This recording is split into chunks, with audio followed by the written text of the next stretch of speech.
In this video, we are going over how to find the area of non-right triangles. So before we get into non-right triangles, let's first go over how to find the area of a triangle. And you need two measurements of a triangle here. You need to know the base of the triangle and the height of a triangle. And in this case, we're going to refer to them as H and B. So the formula for the area of a triangle is a very simple one. It's the base of the triangle multiplied by the height of a triangle divided by 2.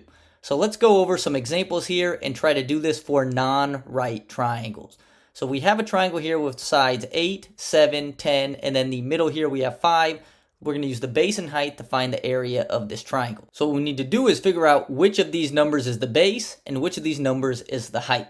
So we're going to start by focusing on this dotted line here in the middle. And see how that dotted line goes from that tip up there down to the bottom, and it creates a 90-degree angle right here. So we're going to make a very important note that in a triangle, the base and height always meet at a 90-degree angle. Always, every time. So when we know this 90-degree angle here, we can know what the base and height are. So the base is going to be 10 and the height is going to be 5. So now we have everything we need and we can start plugging in here. So we know that the base is going to be 10, the height's 5. 10 times 5 is going to give us 50, and then 50 divided by 2 is 25. When whatever the units they're using, you always got to remember when you're doing area, you end it with units squared.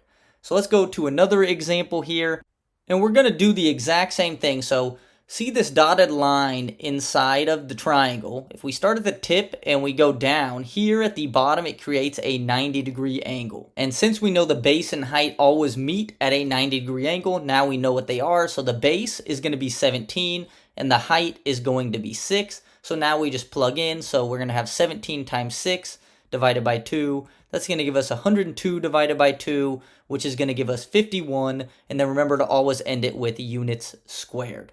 Let's do one last example here. And this one looks a little bit different, but we're going to follow the same process. So if you notice this dotted line here at the bottom, it creates a 90-degree angle right there. So that means that we know our base and height now, because our base is going to be this 20 over here on the 90-degree angle, and then the height will be the 8. And now we have everything we need. We start plugging in. So we're going to have 20 times 8 divided by 2. 20 times 8 is 160 divided by 2 is going to give us 80. And this triangle is measured in centimeters. So we know it's going to be 80 centimeters squared as the area of this triangle.